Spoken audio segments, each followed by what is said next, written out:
Hey, what's going on, Who That Nation? Sorry about that. This is part two of the State of the Saints podcast. We were talking about the Saints offense. I'm sorry I had to go away for a few minutes. I'm actually at the radio station right now, and we're in the process of doing a little bit of some renovation and putting up a new system. So there was a delivery that took place, and the package was extremely heavy, so I had to go out there and help out and bring it to the location where it was. So I apologize for that. Hope that everybody is having a good day so far.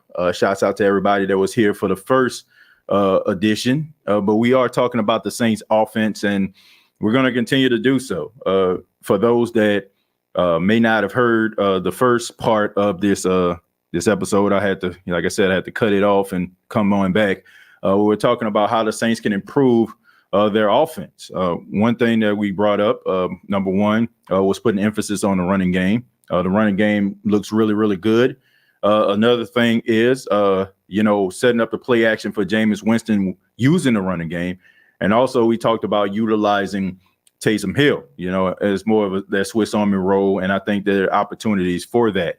Another thing I think the Saints need to focus on is trying to utilize Deontay Hardy a little bit more. I understand that last year Deontay Hardy was more of the Saints' downfield threat, and now you bring in Chris Olave, who I think is very talented and has a lot of promise and will be very, very, very good. But I think there's different types of speed that these guys possess. Chris Olave is fast, but I feel like when it comes to Deontay Hardy, he's not only fast, but he's extremely elusive as well. So I think that there's ways that you can use Deontay Hardy. We know how explosive he is.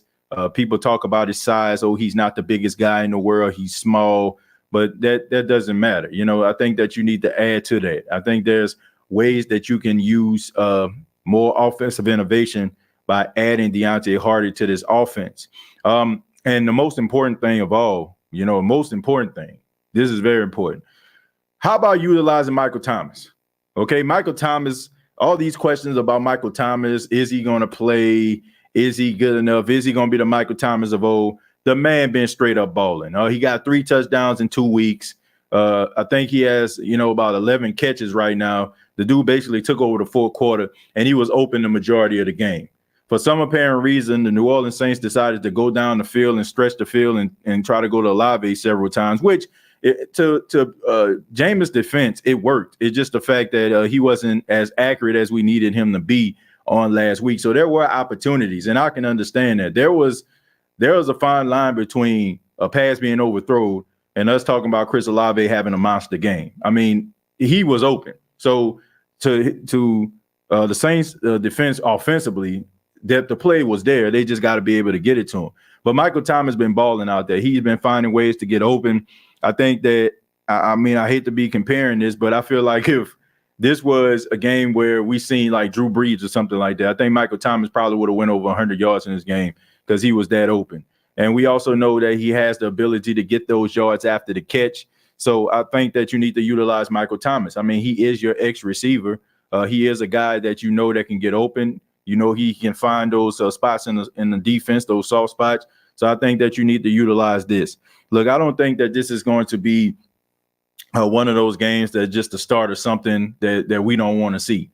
I think that this is one of those games that honestly they needed to see. They needed to see this offensively when it comes to like Jameis throwing the ball, because I'm pretty sure in film for the next couple of days as they're watching this, he's gonna see those opportunities, and maybe he'll be able to bounce back. Well, not maybe, he will be able to bounce back, because I think that going forward he'll start seeing what the defense is giving him, and he'll just take advantage of that, and that will set up those plays down the field. But honestly, it all comes by running the football, and I just think that the Saints have been known historically throughout the time Drew Brees was here and Sean Payton was here, and they're known as that finesse team, that vertical threat team that can get the ball down the field and put up a whole bunch of points and a bunch of yards. Look, once again, I do not care how the Saints look offensively as long as at the end of the day, they win more games than they lose. And I just think that if you're looking for being that explosive offense and throwing for 400 yards and throwing for 5 touchdowns. I just think that that's just a waste of time.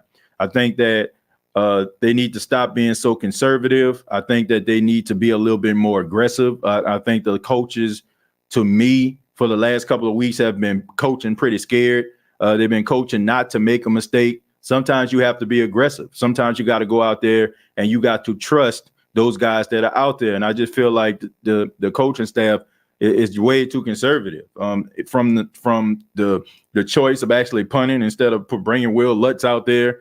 And I just didn't like the answer Dennis Allen gave in a press conference. He was talking about, well, what if you would have missed? But that's one of those things where you have to have confidence in a guy like Will Lutz. We seen Will Lutz kick a 58-yard field goal to win a game, right? Versus the Houston Texans a couple of years ago. He kicked a 51-yard field goal the week before last versus the Atlanta Falcons. So I don't understand, like, what more do you need to see that you have yourself a pretty good kicker? And I get it. He missed a kick early in the game last week versus the Atlanta Falcons a week before last.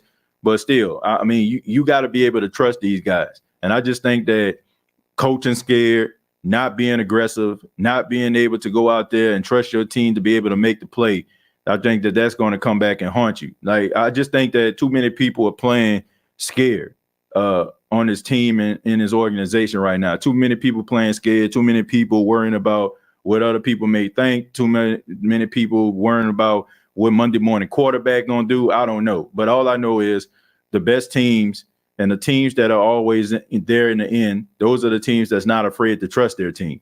So I just think that not trusting Will Lutz to kick a long field goal when you know he's capable of doing so, I think that, by not taking what the defense gives you in the form of Jameis Winston last week, instead of trying to be too aggressive, I think that cost you. And also, the fact that Mark Ingram fumbled going away from the running game, I think that cost you. So it's just one of those things where I just feel like you have to be able to be aggressive. You got to have confidence. I know sometimes, it's hit and miss with Sean Payton, and sometimes we talk about Sean Payton's ego. But one thing that we do know that Sean Payton, he trusts the process. And if it didn't happen, it didn't happen.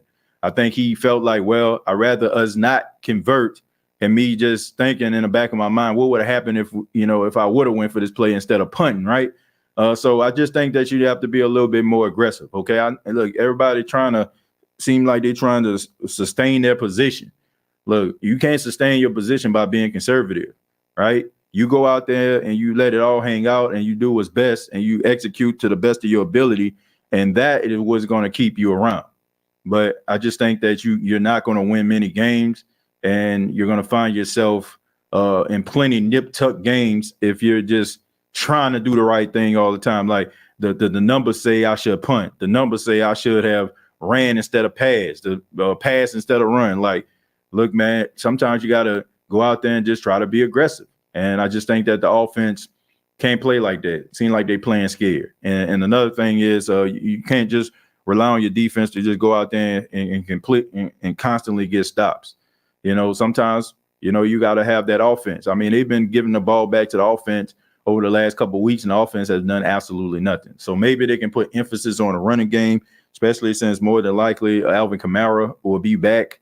They said he could have played last week, but they decided to keep him out as a precaution, which I do agree with that, because I mentioned, like, if it's early in the season, you don't want to lose Kamara trying to play him in week 2, and then he end up re-aggravating the injury and you end up losing him to about week 7 or week 8. So you don't want that. So I like the move with that, but hopefully they can get on track when it comes to the offense, and maybe they can be a little bit more aggressive going forward versus the Carolina Panthers.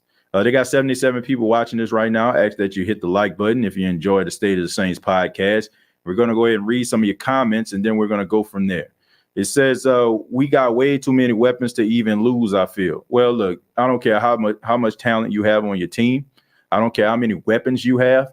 Look, there are some really talented teams in the National Football League. They play really good defense, and these guys stay up at night in order to try to shut down what your team does best. So I just think that even if you think that, we got this, we got all this over here, and you just think that that's just a recipe for undefeated season, I just think that they're sadly mistaken. I think that, there's no coincidence that there are only 2 undefeated teams in the National Football League when it comes to the regular season. That's the 72 Dolphins and the 2007 Patriots. Okay, it's hard to win in this league. I don't care how much talent you got. I don't care how great your defense is, how great your offense is. There are teams that can scheme against you and they can get that win. And it doesn't always have to come in the form of some of the most elite teams in the National Football League. I mean, you got some of the bottom feeders of the National Football League that are capable of beating some of the elites, any given Sunday. So I just think that we need to suspend that and get that out of our mind. I don't care about, having weapons galore to a point where I'm putting up 50 points where, I can feel like I can brag to my friends that probably that like rival teams. I don't care about that. I care about offensive execution. That's what I care about. I don't care about bombs away and going down the field and all these exotic plays. What I care about is them being effective all 4 quarters. Now, no matter how effective you are offensively, you're not going to score on every drive, but you want to be able to sustain drives more times than not, and to set up maybe a field goal if you can't get a touchdown, and setting up touchdowns as well. And if you can't even get a touchdown, you want to be able to be at least midfield where if your punter goes out there to punt, he can pin the opponent back. So you need a good offense. I'm not too concerned about all these weapons. I know what these weapons are going to end up being, but right now you got to be able to put this thing together in order for you to be able to win some games and not shoot yourself in the foot. The last couple of weeks, I just feel like the Saints kind of shot themselves in the foot in the game versus Atlanta. I just think that was a little bit more of they didn't know what to expect, right? You have a new quarterback. You used to playing Matt Ryan. You've been playing him for about 11, 12 years. He's going away. Now you have a guy who can make plays with his legs and they can do some different things offensively. So you didn't know how to approach that. Well, I give you the benefit of the doubt. But the game versus the Tampa Bay Buccaneers, I just think that they made way too many mistakes. And when you're going up against a team with a really good defense like that, you can't afford to make mistakes, right? You just can't afford to do that. This is, I like to use boxing examples. And I want to tell you all about this, this boxing match that I remember. It was Winky Wright, right? Winky Wright versus Felix Trinidad. This was a while back, right? Tito Trinidad was one of the best welterweights in all of the world, right? He was really, really talented. And everybody thought that he was just going to annihilate Winky Wright. And they actually had a big boxing match, right? It wasn't nothing exciting. It wasn't nothing to write home about. The storyline of the entire boxing match was Winky Wright jab, right? It was like Tito Trinidad tried to do all these different combinations, and here comes Winky Wright with the jab. And he jabbed his way to a decision at the end of the fight, right? It wasn't the best thing in the world. Everybody thought he was going to get knocked out. But my whole point about that is, when it came to Tom Brady didn't throw no combinations. Tom Brady didn't do the overhand right. He didn't do the overhand left. He didn't hit nobody with no uppercut. All he did in other words, for 12 straight rounds, he just hit him with the jab, right? He just went out there, didn't make many mistakes. He just took what the defense gave him. He understood that the Saints defense was good, but I'm not going to beat my team. I'm just going to stay ahead of the curve. Just like Winky Wright did with Tito Trinidad, that's what happened with Tom Brady. It wasn't the best thing in the world, and we smack our lips like, man, he ain't do nothing. But sometimes you got to realize and you have to concede, like, okay, man, they don't seem like it's going to be what we want it to be today. So what I'm going to do is I'm going to try to just go out there and do my thing. Look, I just think that it was too early in the game for some of those aggressive plays. If they were called, then I definitely feel like it was way too early in the game. You still had plenty of time to go out there and execute, and you didn't do it. So the Saints in that, I just feel like in that game they got out-coached, and they got out-coached in some of those situations, and I just think that the fact that they didn't want to be too conservative down the stretch when they should have been, take it what the defense give them is what got them beat. But you got to know when to be conservative and you got to know when not to be. They're more conservative than not, but in that case, they picked the wrong time not to be conservative. Stroll back up a little bit. Thank y'all for being here, man. Thank y'all. Appreciate it. We got Slim South says, yeah, feed Mike T more and more till they stop him, which they cannot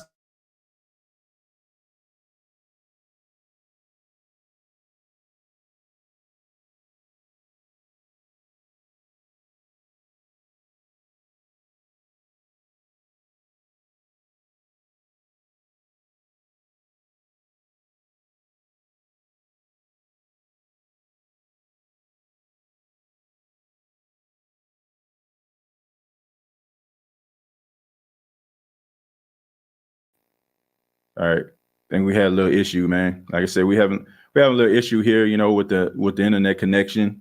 Because what the station's actually doing, we're inputting a brand new transmitter. A transmitter that we had has been a part of the station for 17 years. So now we're going to a more modernized transmitter. So that calls for a lot of things to get pulled out as far as wiring, connections and stuff like that. So we just trying to get a transmitter that gives us a stronger reception.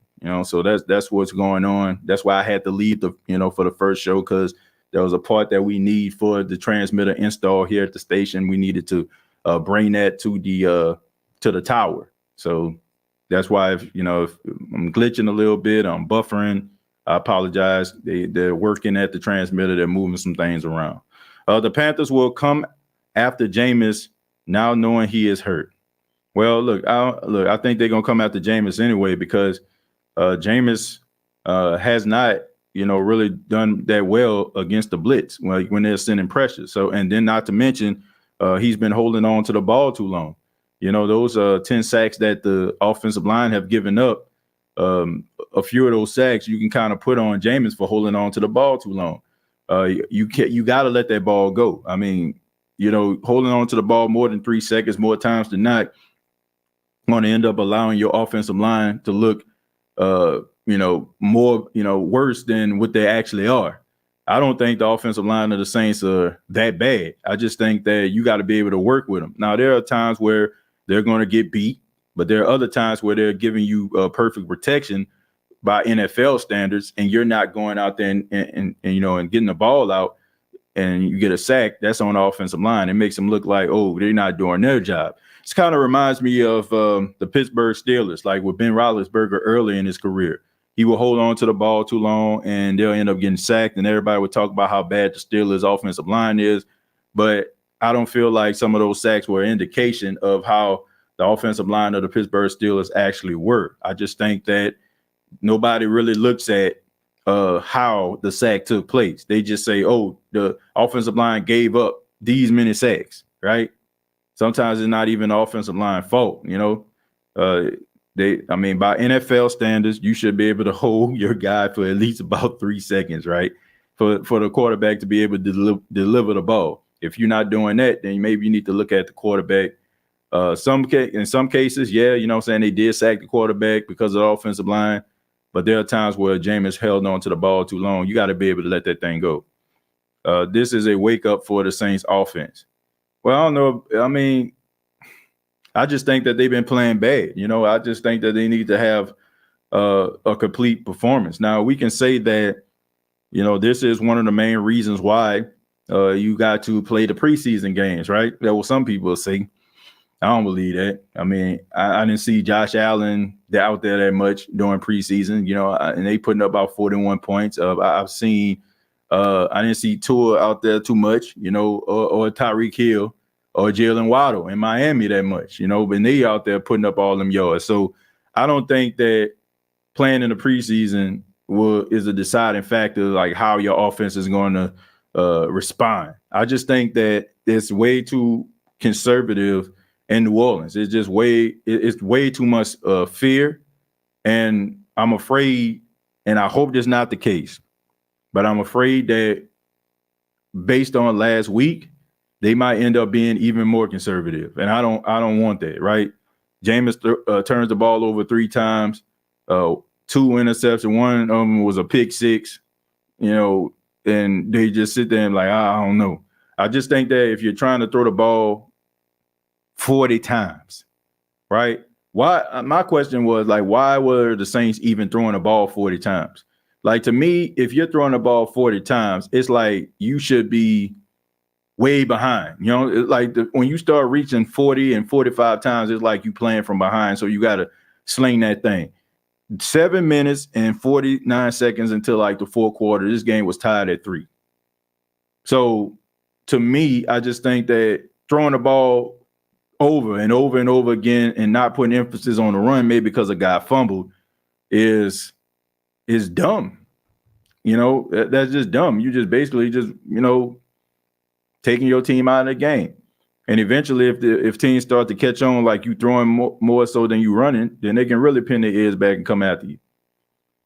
My coach told me, you can make mistakes. Just make sure if you do make them, you're going 100 miles an hour. Like you said, TJ, we're not playing confident football offense. No, not at all. And it comes from the play calling. I just think that too many people too scared, in my opinion. They're too scared. They're too timid.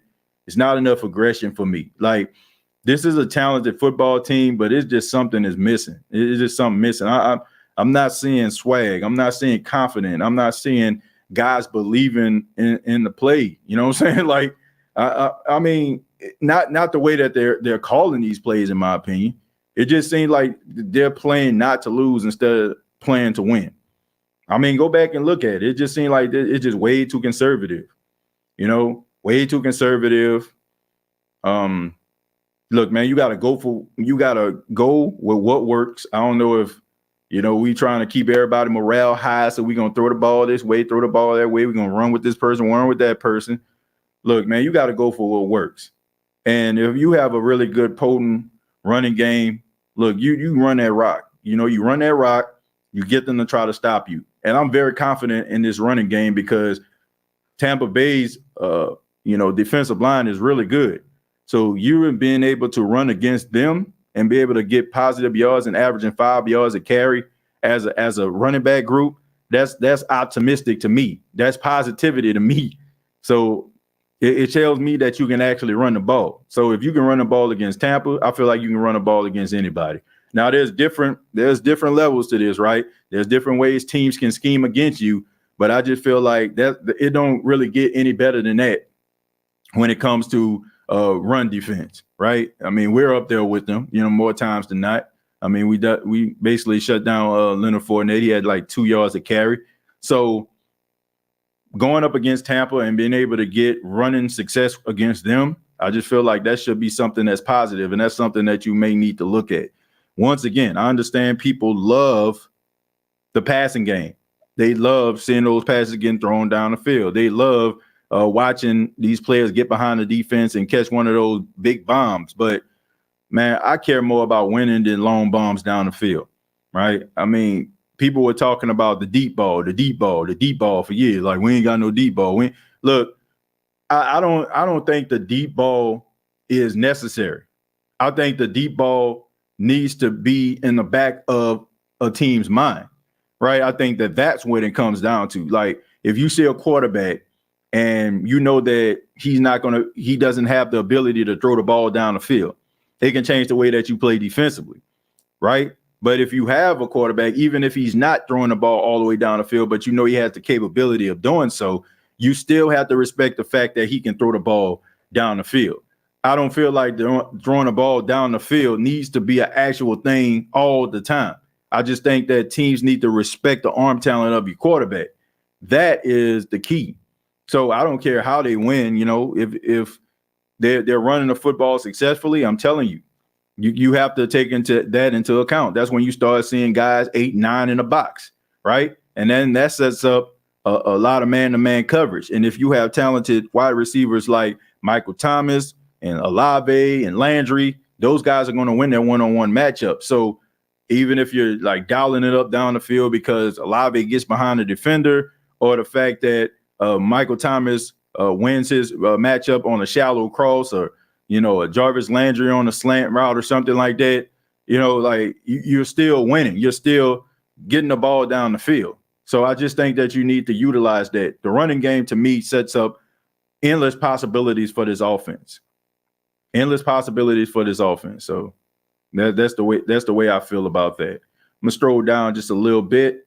133 people watching this right now. Please hit the like button. And also, I just want to acknowledge everybody that has been watching this show for the last 5 years. We reached a milestone on yesterday, last episode. The State of the Saints podcast reached episode 1,000. Man, we've had 1,000 episodes of the State of the Saints podcast. So just want to say to everybody out there that has ever watched the show, viewing the show, shared the show, been on the show, thank you all so much for trusting and believing in the State of the Saints podcast, believing in me, And watching, this show all these years, and I really do appreciate that. And any guests that we ever had on the show, I want to say thank them as well.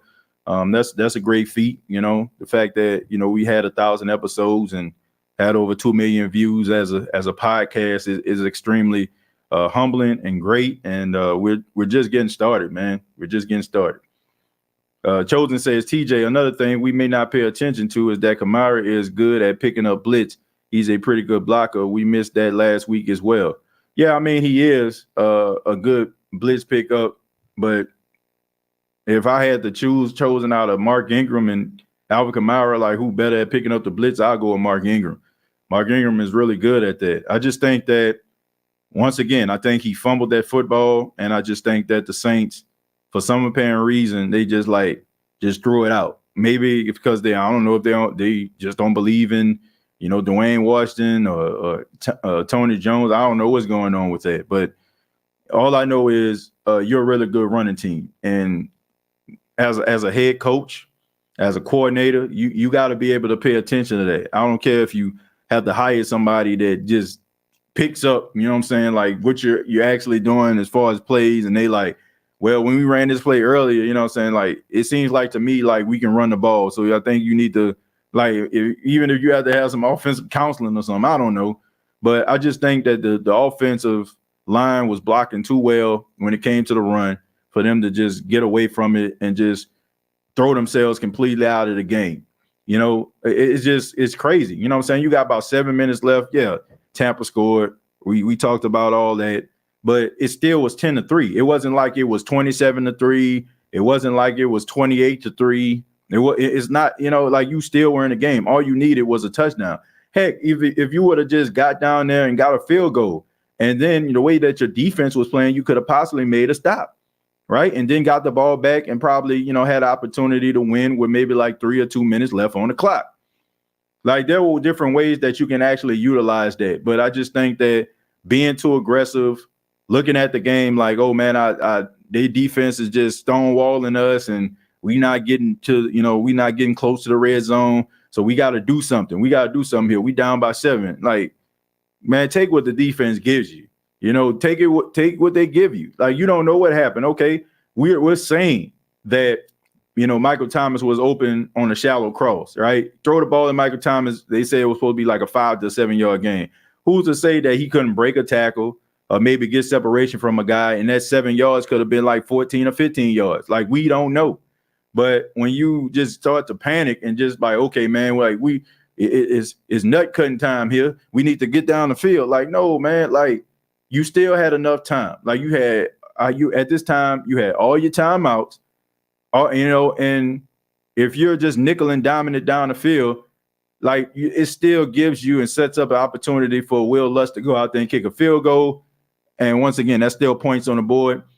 Even if he missed, you still can have, have another opportunity to tie the game. There were so many ways that you can actually approach this. And I just feel like the Saints just, I don't know, man, just like they just panicked, by calling all them passing plays and trying to throw the ball down the field. Like it just took them out of the game. Basically it's like having the score of 0-0. Like you still had an open playbook. It wasn't like, oh, I got to flip the page 47 where all the passing plays at. Like you still had this game. You still had an opportunity to win. And I just think that it was just it was panic mode. I don't know if it was, because of the fight, people were frustrated. People just like didn't have their ego in check, but it just wasn't a good thing.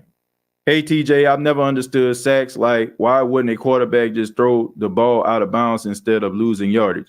Well, it all depends, when it comes to the sack, right? So if a quarterback is running, right, trying to run away from the defender, his back is turned, like his back is faced the opposite way of where the play is actually going, right? He can't just sling that thing out of bounds, because, one, like there'd probably be no wide receiver in the vicinity, or number 2, he's still in the tackle box. So you can't like just throw the ball out, in the tackle box. You can't just throw the ball out of bounds. Like a receiver has to be somewhere in the vicinity. That's why, like, one thing that I used to love about Drew Brees, if Drew Brees realized, okay, my first read, my second read of cover, what he'll do is he'll probably throw the ball at the feet of Alvin Kamara or something. Like if it was a screenplay and the screen didn't develop, he'll just throw it at his feet. Like that. But I just think that's what separates the good quarterbacks from the great quarterbacks. Those separate the good decision makers from the okay decision makers to the not so good decision makers. All right, so there's certain rules that they have to apply by it, right? You got to have a receiver like in a vicinity, right? So if and you got to be somewhere like in his area. So if somebody chasing you, right, and they chasing you full speed and you running full speed, like not many quarterbacks can do what Mahomes doing, just sling that thing 20 yards. Like we seen Patrick Mahomes like get tackled and he just slung the ball while he was falling down and it still hit the end zone. It was like 40 yards. Like that's just great arm talent.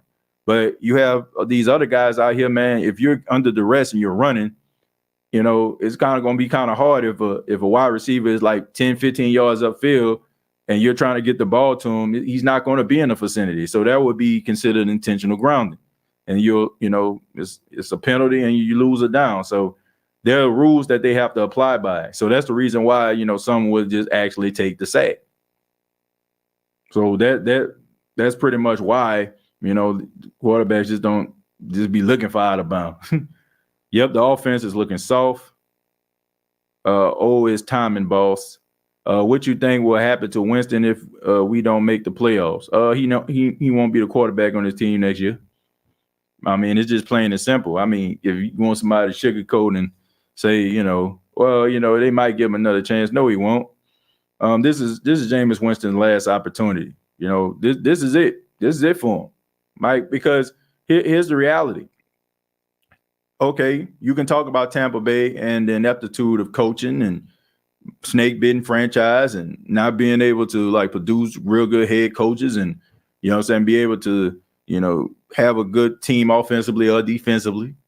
But, you got Tom Brady that comes in, that same team that you basically had for the exception of a couple pieces. But, we know the narrative, right? It was the same team that Jameis Winston had. Tom Brady came in and they won. That's the narrative. People live with it, regardless of how you want to spin it. And the reality of it, the reality of what people believe and the reality that we actually believe are two different things. Tom Brady comes in, first year, wins the Super Bowl. Why can't Jameis do it? Then he throws the 30 interceptions everybody likes to constantly talk about, especially when he turns the ball over. And not to mention, now you're coming to a team with all this talent. You got Michael Thomas, all Pro Bowler. Jarvis Landry, a Pro Bowler. Chris Olave, one of the top college football wide receivers in college football history, right? And not to mention, you got Alvin Kamara, arguably one of the best running backs, top 5 running backs. So the question going to be on everybody's mind is, what's your excuse? And not to mention, like, you have a really good defense. So there's not many excuses like you can use. Why, even if the Saints make the playoffs, I feel like his job could possibly be salvaged. If he has, he have a good season, they make the playoffs, and let's just say they get put out of playoffs. Still, I think that, he more than likely, would be able to, they'll probably extend him. Like if he has a good season, they make the playoffs, they there in the end, I think they'll do it. If he, continues down this, win one, lose one, 400 yards one week, 170 yards next week, 4 touchdowns one week, 2 interceptions the next week, they're not going to keep him because you got to be consistent more times than not. I'm not telling you what I feel. I'm telling you what it is. So I know some people might get mad and be like, man, it's week 2. And yes, I feel that way. You know what I'm saying? But I'm just talking about it in a wider scope, what the possibility could be. I don't want anybody to believe. I honestly do not feel this way. I don't even feel like this is his team. Like, not fully, not to a point where we want it to be his team. Like, I don't feel like if Drew Brees had a week like this, we know, man, Drew Brees going to be the quarterback this week, next week, and the weeks to come. I can't say that about Jameis Winston. I don't think anybody can say that about Jameis Winston. I think that he's a starting quarterback. I think that they're giving him opportunity, But if he goes out there and he's not being as effective, I don't put it past the New Orleans Saints to put in Andy Dalton. I don't, because this isn't like to a point where I just feel like he's just the undeniable leader of this team, like Drew was in years past. So yeah, he gotta perform. You know, he has to perform. I mean, I want him. Like, we can look as a human being. I think we all love Jameis Winston. Like, well, some of us do. You know what I'm saying? I don't know about everybody. I'm gonna just say for the majority of the people that I've seen, that's fair enough. The majority of the people that I've seen love themselves in Jameis Winston. They like his personality, his attitude, his optimism. But that's all good, man. But you got to go out there and perform.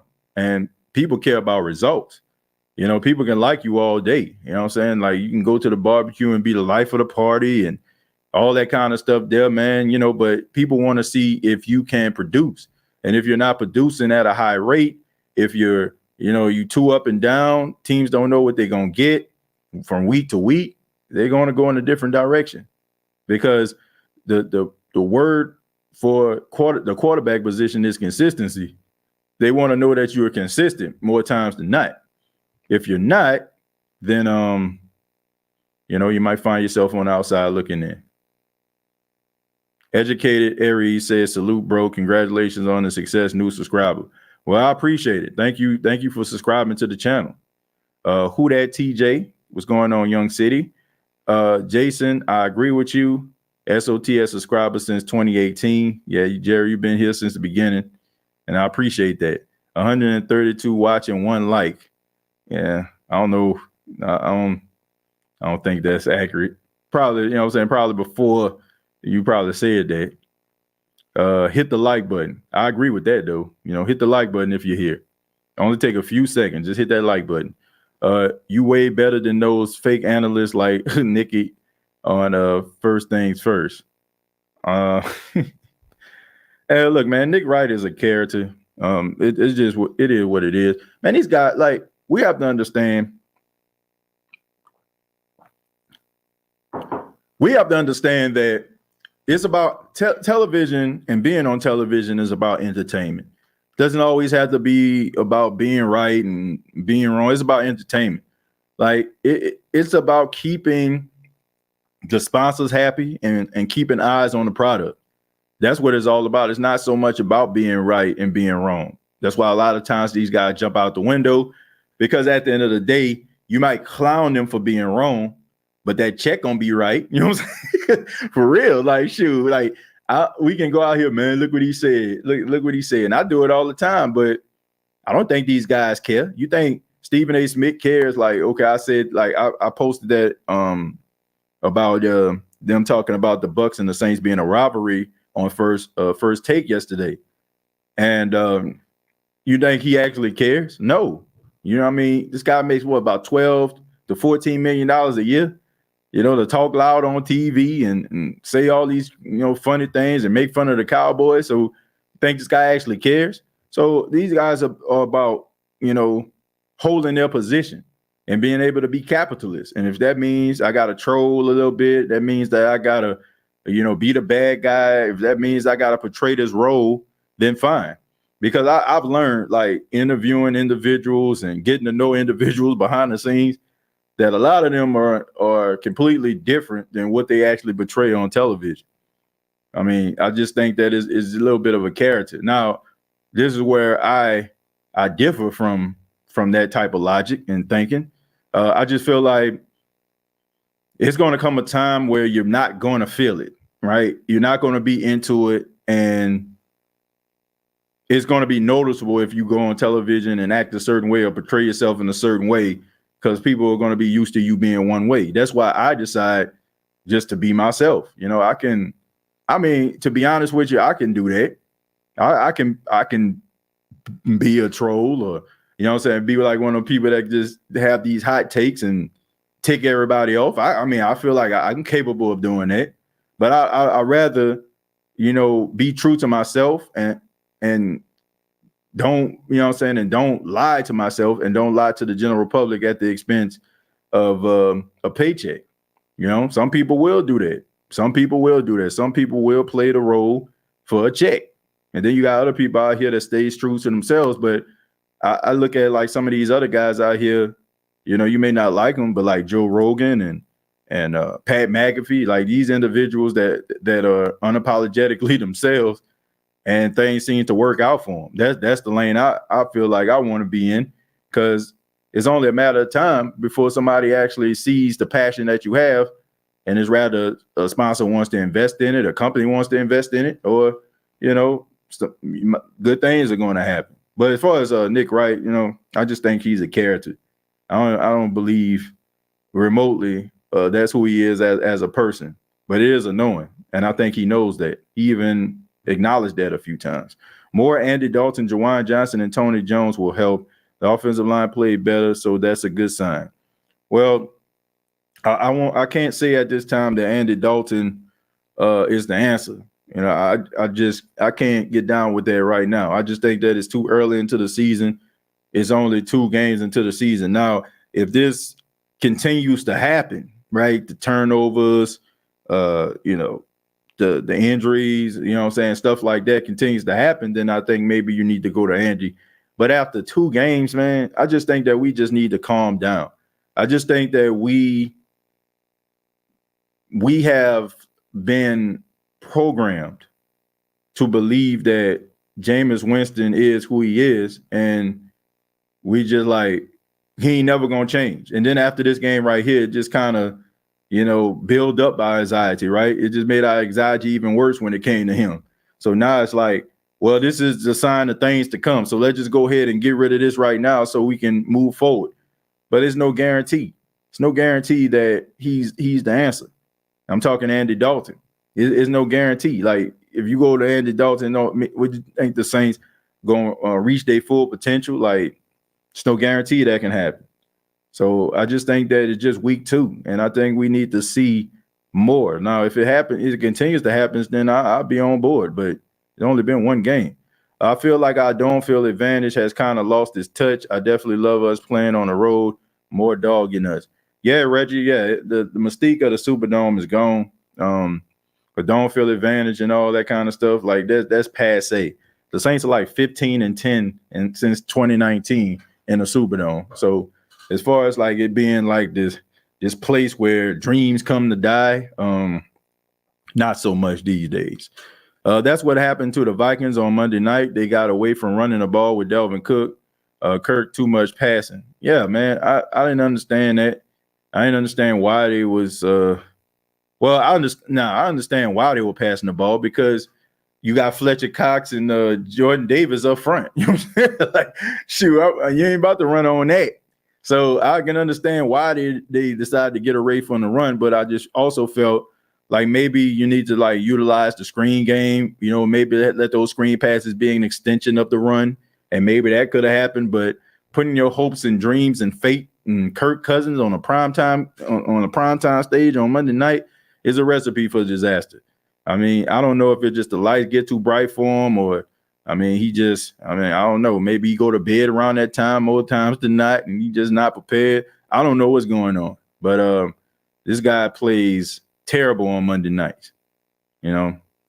Let's see. If our offense would have clicked early in the game, we would have blown them out. That's true.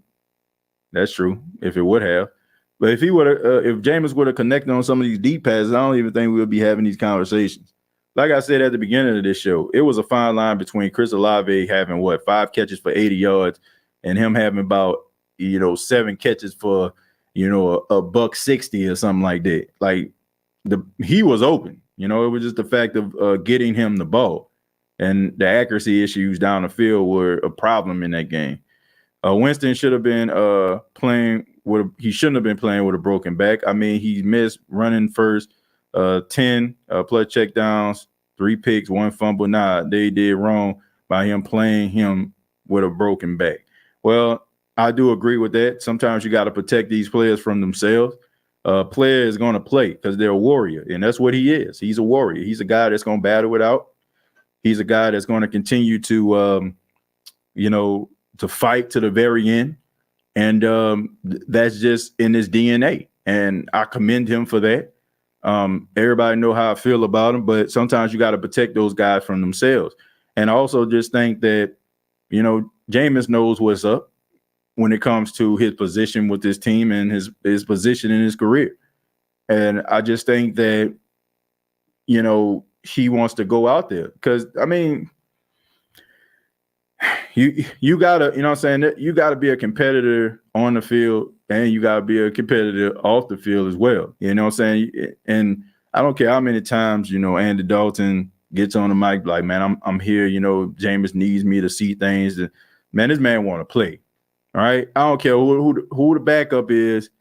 You know what I'm saying? Like Trey Lance, unfortunately, broke his ankle and he's out for the season.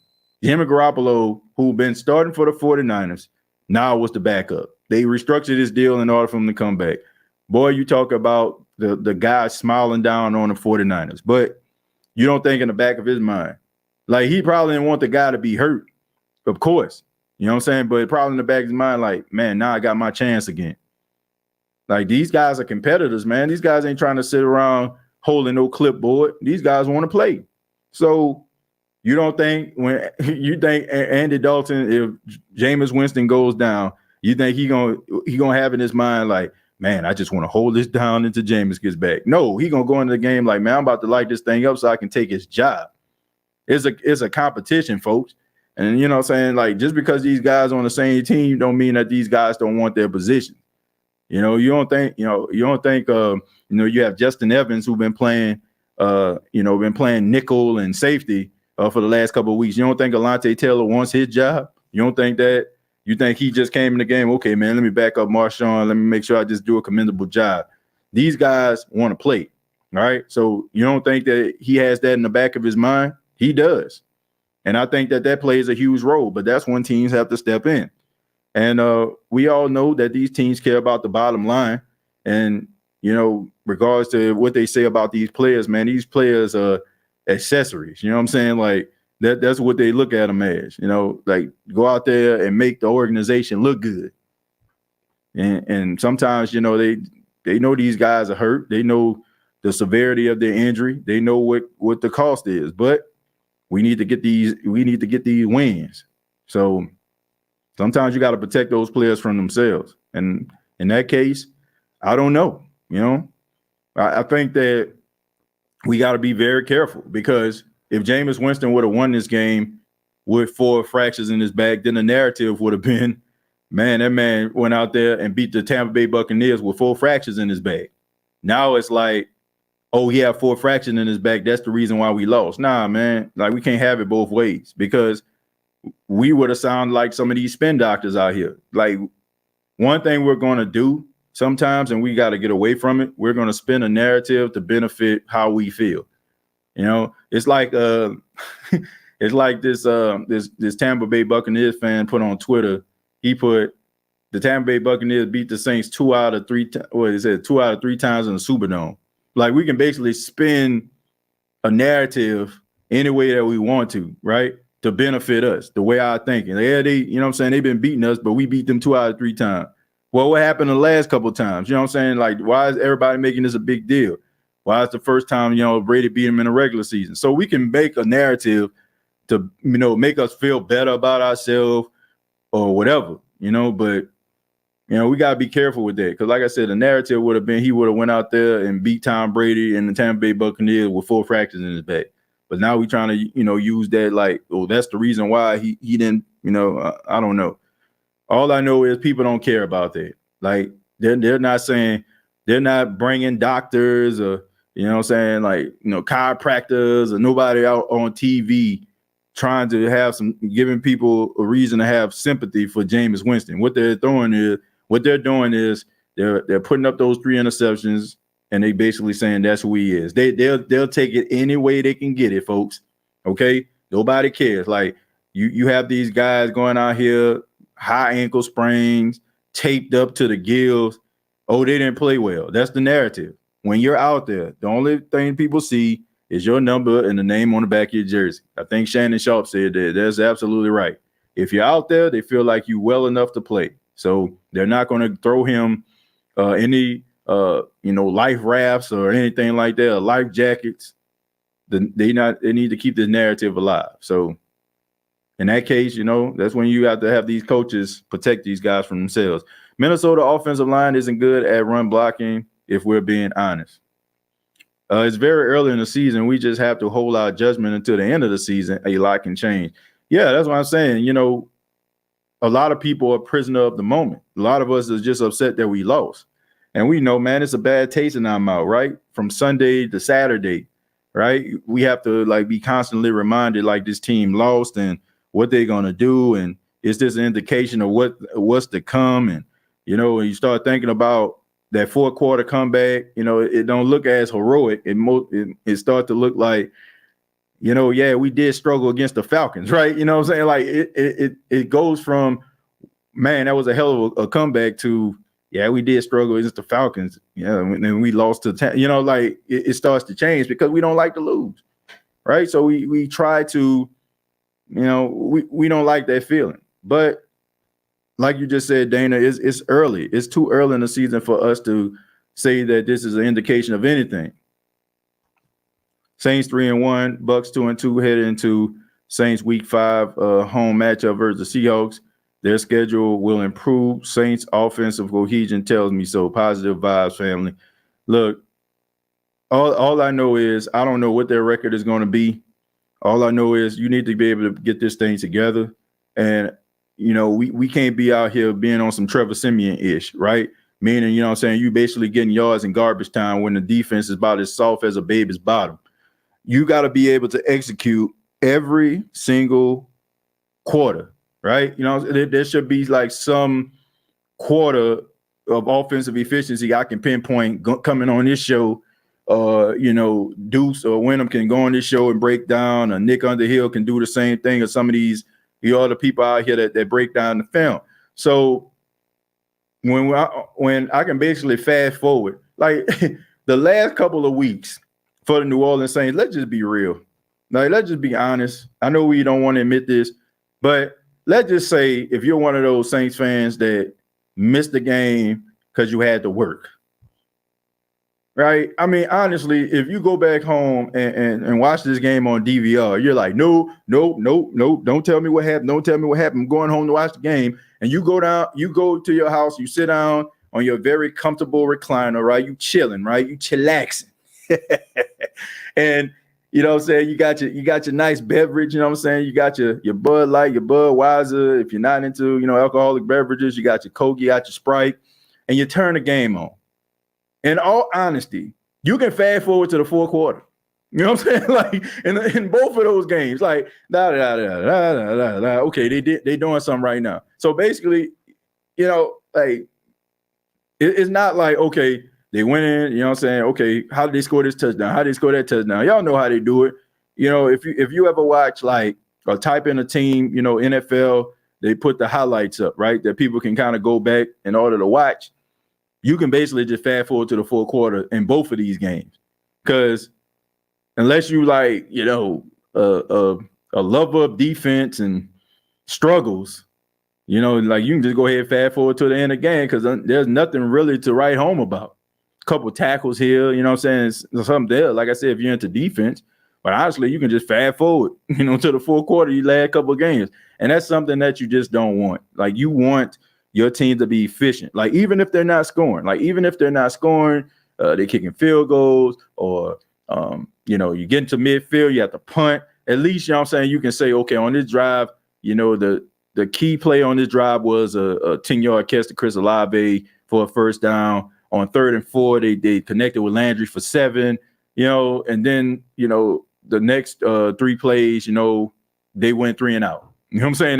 They had to punt, right? So, I mean, but when you have to be first, second, third punt, you're being the 3 and out boys, that's not a good thing. So, yes, you do need consistency, even if you're not scoring. You still want to, put forth some good drives. And those drives are few and far in between, especially in the first 3 quarters of those games. TJ, most of the teams that start 2-0, 3-0, most of them don't even make the playoffs. Facts. Well, I'd rather be one of those teams that's 2-0 and 3-0 and, you know what I'm saying, and make the playoffs, but I'd rather take that risk of being 2-3-0. I'll tell you that. I'd rather be undefeated than being defeated, or you know what I'm saying, or winning one, losing one. You know, I'd rather be in that number. And I'm pretty sure if those teams that start 2-0 and 3-0, I mean, there's a high percentage of those teams that actually make the playoffs. I've had back pains be so bad, almost make you want to ish yourself. Yeah, T Dirty. I mean, back pain is nothing to write. I mean, to write. Well, I'm gonna say write home, but something to be, you know, what I'm saying, like, just to kind of be looking at it as not being as bad. Like, I've heard people talking about this man had problems like getting out his car. You know, I've heard that. You know, saying that man had problem like getting out his car, like to going to the game. Like that, I don't know. Sometimes, once again, you got to protect these players from themselves. Let's see. A lot of folks aren't realizing you use your back a lot more than you think. Rotating your body to throw the football definitely adds more pressure to the back. That's not one, it's 4 fractures. Yeah, and like I said, if it's a concern, then I don't think you need to have him out there. I mean, when you agree? I mean, you should have him out there. I mean, that's the way I feel about it. You just can't ignore back fractures. They don't just magically disappear. Your body is affected. Yeah, it takes time to heal. And I can tell you, a 300-pound lineman landing on it, or the possibility of doing so, won't help the cause. Falcons almost beat the Rams. Bucks are a good defense. They know Jameis, man. I'm not worried. Give Jameis time to gel together with 3 guys he just now played a game with. Well, Jason, I don't feel like that's a good enough of an excuse, man. And I get it. Yeah, I do feel like we need to give him time. But just like they say, Jameis knows. I mean, the teams know Jameis. Jameis knows those teams. So it goes both ways. You got to be able to play well, and you definitely got to be able to play well against your division rivals, because by beating them, that gives you a stronger chance of winning the division. You know, so you got to be able to beat those guys. These guys need to play in the preseason. In the first 4 weeks of the season is practice. Well, you know, I think that, you know, teams look at, I'd rather have a guy get hurt in the season than a guy getting hurt in preseason. It's just as simple as that. They don't want their stars out there to be susceptible of getting hurt. Going up against a guy who's probably going to be your local UPS man, Amazon driver, or the local physical therapist, or, you know, like your personal trainer at a LA Fitness. Like, ain't nobody trying to go out there and risk their star players to get hurt by a guy with bad technique and trying to fly around the field head first because he wanted to get the coach's eyes on him. I don't blame him. All right. I don't blame him for that. But at the same time, you know, there's some sacrifices that are made when you don't bring those guys out here. And I think in some teams' cases, they're paying the price for not playing some of their star players. You really think Tampa Bay is going to beat the Green Bay Packers? You out of your mind? I do. I believe they will. Number one, the Green Bay Packers, they beat the Chicago Bears. Now, I understand that Chicago Bears, they won the first game versus the 49ers and all that kind of stuff. It was a downpour. It rained all day during that game. More times than not, the Chicago Bears lose to the Green Bay Packers. We all know Aaron Rodgers had that old saying, "I own y'all." But I just think that the Green Bay Packers and what the Tampa Bay Buccaneers possess, Aaron Rodgers doesn't like. They're a team that can get pressure on them. And we all know if you sack Aaron Rodgers or get in the backfield 3 or 4 times, he's going to start like just throwing the ball away because he's going to become disinterested. You know, I know people were like making a big deal about Aaron Rodgers. There was a time when people were like, man, should we go after Aaron Rodgers? But I never really just truly been a fan of Aaron Rodgers as far as his quarterback play, as far as his arm talent, outstanding.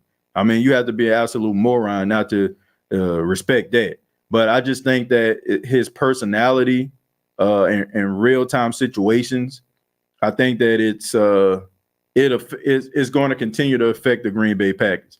He's going to throw passes and he's going to throw touchdowns and stuff like that when he feels motivated to do so. It's almost like, to me, he's the Mike Evans of quarterback, right? You know what I'm saying? You getting locked up, you're getting frustrated and stuff like that because passes coming your way, you're not catching them because this dude is knocking the ball out your hand and being disruptive. It's like a gnat flying in your face. Aaron Rodgers is the same way. You start getting pressure on him, getting him on the ground, he just gonna start heaving that thing up because he's gonna be getting mad because he's seeing more pressure than he like. And I just think that Tampa won't end up beating him just for that simple fact right there, because Aaron Rodgers becomes disinterested when he feels like his back is against the wall. Like, to me, you know, that the word grandstanding comes around a lot. I think he's the ultimate grandstander. I don't think, like, when it comes down to it, there's some guys that have that gene in them that just kind of, you know what I'm saying, comes on and be like Joe Burrow has it, in my opinion. Like, when the game is on the line, like, come on, man, let's go. You got me on that one. I'm gonna be slinging, I'm gonna run it. I'm gonna do everything I can. You know what I'm saying? I don't care if I'm about to slide and you about to hit me. I'm still about to do this. Aaron Rodgers, to me, don't have that. If Aaron Rodgers feel like in the second quarter, late in the third quarter, that our team just ain't got it today, he just gonna become disinterested and he's just gonna be trying to do everything he can to, one, get the ball out of his hands, two, try to sustain his touchdown to interception ratio. And what Tampa does, I just think that is a recipe for disaster. That's just how I feel. Sorry, I know this the State of the Saints podcast, but we start talking about that. I don't think Green Bay gonna win. Saints have yet to come close to putting together a complete quarter, yet alone a complete half of a game. We knew there would be growing pains, and so far they are. It's early. They will get better. I ain't worried. In 2017, we went 0-2 and finished 11-5. 2018, we went 1-1 and finished 13-3. In 2019, we went 1-1 and finished 13-3. In 2020, we went 1-2 and finished 12-4. All right, so there's a lot of optimism there. I definitely agree with that. The Saints always seem to start slow. They always seem to start slow in the first half, as well as the first half of the season. It's funny that the Booty Bandits forced 5 turnovers and only won by 10. The media spins it all Brady. Pretty much. That's messed up, TJ. Y'all ain't have to embarrass my Grambling Tigers like that. After we was down by a big number, I took my little man to the park. Well, yeah, man, they beat them, 66-24? Yeah, that was pretty bad. And, Jackson State on a mission right now, man. I don't see them losing. I don't see them losing any game. I don't see them losing any game.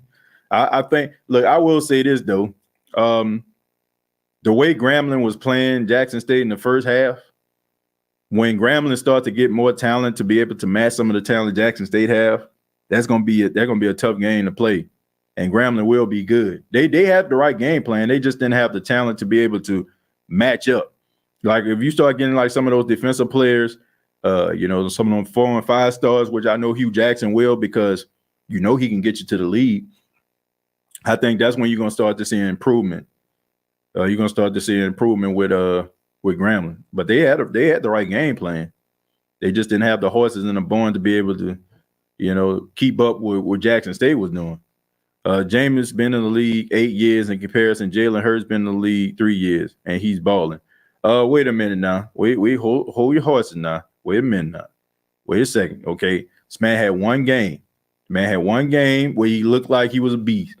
The other games where I look at, unless you talking about him playing the Saints, I ain't seen much. So I need to see consistency. I ain't about to just sit up here, this dude had one game and it's just like, he about to be the star in the league. Now, I will concede to the fact what I said earlier. I think that he's going to be a continued starter.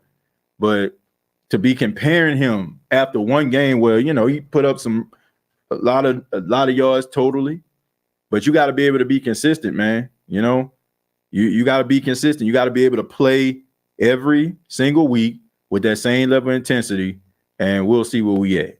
All right. I came for the Saints fantasy content. You want the Saints fantasy content? Okay. I'll tell you this right here. If I'm playing somebody, I'll tell you exactly who you need to play. In this game, this is a game tailor-made for Chris Olave. Seriously, this is a game that's tailor-made for Chris Olave. I would not be surprised if Chris Olave goes over 100 yards in this game, because I think there's going to be an emphasis on Michael Thomas, which I'm pretty sure they're going to put J.C. Horn on him, and then you have Jarvis Landry working like the middle of the field. And I think he probably going to be dealing with like Jeremy Chin or something like that, which, you know what I'm saying? Like, I feel like Jeremy Chin, he's a little bit of a thumper. And then you have those other cornerbacks that are out there as well. But I just think that I like Dante Jackson a lot. I'm pretty, you know what I'm saying? I like Dante Jackson a lot. He's fast. He has like really good vertical, but sometimes he is susceptible to getting beat. You know what I'm saying? Especially on like some of those deep passes down the field. So I know it didn't work last week, but if you think that they just going to stop doing that, to be quite honest with you, the fact that it was overthrown and the fact that the ball wasn't where it needed to be at that time, they can go to the film and look at that and be like, okay, this is what we did wrong, and this is what we're gonna correct. So if I'm doing fantasy, I'm looking at Chris Olave. I'm also looking, and look, I'm looking at Christian McCaffrey too. I mean, Christian McCaffrey had 105 yards last week off 15 carries, and he also had a couple catches. You know what I'm saying? So, and we know he does well against the Saints. So I wouldn't be biased in my fantasy if I'm trying to win. You know, I'll be highly surprised if Chris McCaffrey don't do nothing in the game versus the Saints. And I know we got Pete Warner now, and yes, he is leading the league as of right now in solo tackles. But Chris McCaffrey is a good player, and he plays really well versus the Saints. But can also say that Ben McAdoo is the offensive coordinator, so I wouldn't really trust that. You just can't put the entire rhythm of the offense off on Jameis. We seen him play well under Peyton. Well, I'm not, I don't know who doing that. I think it's a collection of things. I don't think it's just Jameis. Hey TJ, I've been in and out of the show. What's your take on Alontae play this last week? He got beat by Perriman, but made a great play and forced the ball deflection. Honestly, see Taylor replacing Roby. I don't see him replacing Roby, but I will say I see an uptick coming for his snaps. I think he did okay. I mean, I got to see a larger sample size. I got to see a larger sample size for me to just say, oh, you got something there. He came in, he made some plays when Tom Brady picked on him, but we all know that he was pretty talented anyway. But I just need to see it. I just need to see it on a consistent basis. And also, hopefully, I want to see Paulson Adebo come back. Hopefully, that'll be the case this week. Hey, TJ, can you give a brief synopsis on what you covered on this episode I just got in? We was talking about the Saints offense, what they need to do to improve their offense. I said they need to put more emphasis on the run, which will set up the play action for Jameis Winston. I also said they need to utilize Taysom Hill a little bit more. I don't understand it. Like the game versus the Atlanta Falcons, I mean, he had like 81 yards in that game. He had those two big plays, and then you ain't see him again. I think the Saints need to go for what's working. You know what I'm saying? You need to find a way to make whatever work. You need to make it work. And also, I think that they need to add Deontay Hardy to the offense. I don't think they're doing it because of Chris Olave, but I just think that Deontay Hardy's skill set, he gives you speed with a combination of elusiveness and big playability. So that's what we're talking about. And of course, answering the questions from the Who Dat Nation. Well, I'm gonna read a few more, and I got to go ahead and get up out of here, folks. Our line is trash. Chris, I disagree with that. There are some plays where they got beat, but in this game last week, they played really well, and a lot of those sacks, was because Jameis was holding on to the ball too long.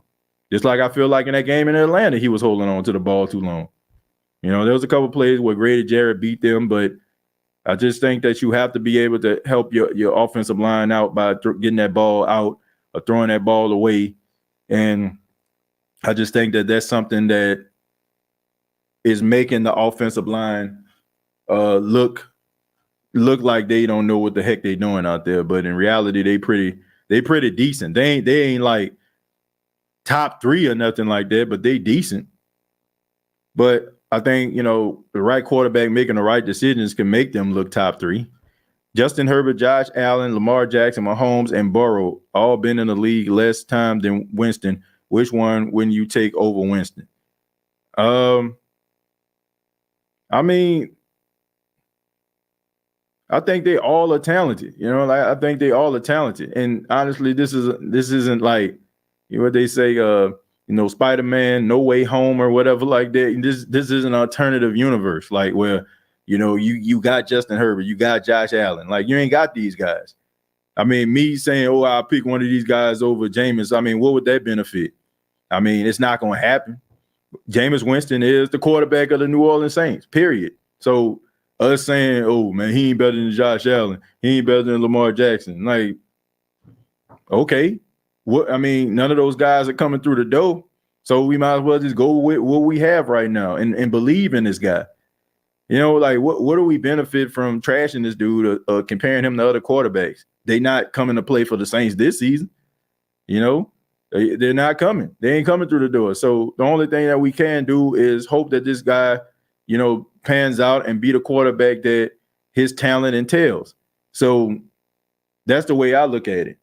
That's the way I look at it. That's the way I feel like it should be. And yeah, I'm not gonna compare a guy that I want to wish well on some guys that are playing well for other teams, and they have no chance in hell at playing for the New Orleans Saints. Hey, TJ, what do you think they need to sit Jameis Winston just this 1 week because he's hurt, and let's come back? That's all I'm saying. Well, I mean, look, if he's hurt and he's not effective or he can't do some of the things and he kind of handicaps the offense, then yes, I think that you need to sit him. I don't think 4 fractures in your back are going to heal once again if a 300-pound lineman falls on your back and is also causing you to make like certain decisions like sliding or running for some extra yards because you don't want to take a hit. Yeah, I do feel like that could affect the way that they do going forward. Which I don't know the injury report. I think they practiced today, if I ain't mistaken. So I don't know who practiced and who didn't. I'm pretty sure the reporters got that information, but yeah. TJ, did Breeze get hate like this in 06? No, he didn't get hate like this in 06. But Pierre, this is the thing, man. Drew Brees came to the New Orleans Saints when the quarterback position wasn't like considered elite, right? It wasn't like he had like big shoes to fill coming after Aaron Brooks. Like, I'm just being real. Like, he ain't have big shoes to fill coming after no Aaron Brooks. Like, okay, you know what I'm saying? Aaron Brooks, he did some good things. But at that particular point, if Drew Brees would have gave you 3 weeks of consistent quarterback play, everybody would have been screaming like, man, we got a quarterback. Like that's just the way that it was. Jameis Winston has the distinction of being the man that comes after the man. So everything that happens, he's being compared to Drew Brees because Drew Brees left such a high standard that we as Saints fans now feel like a quarterback needs to be above or on the level of Drew Brees. So that's the reason why. Like Drew Brees coming to New Orleans, like it was like, what we got to lose? Let's go with him, right? Jameis Winston coming to New Orleans, like, man, I wonder if he can put up some numbers like Drew Brees did. So, yeah, there's a different standard. I mean, Drew Brees is the standard maker, and, anybody else that comes after him is going to be compared to him because of how great he was. Simple as that. 06 was different after Katrina. Now, same comparison. Yeah. It's not the same. It's not you can't compare that. Because once again, you have modern day Saints players like doing things and creating narratives about the way the defensive line needs to look, the linebackers need to look, secondary need to look in modern day, right? Back in the days, you were just lucky to have a guy that would deflect the ball, that would catch the ball, that would run the ball. That's the difference. That's the difference. These guys right now are setting the standard. So guys coming after them are going to be compared to them. Like running backs coming after Ingram and Kamara are going to be compared to Ingram and Kamara. Wide receivers are going to be compared to Michael Thomas, right? Who who the other guy going to be compared to? Maybe Marcus Colston. Marcus Colston getting compared to like Joe Horn.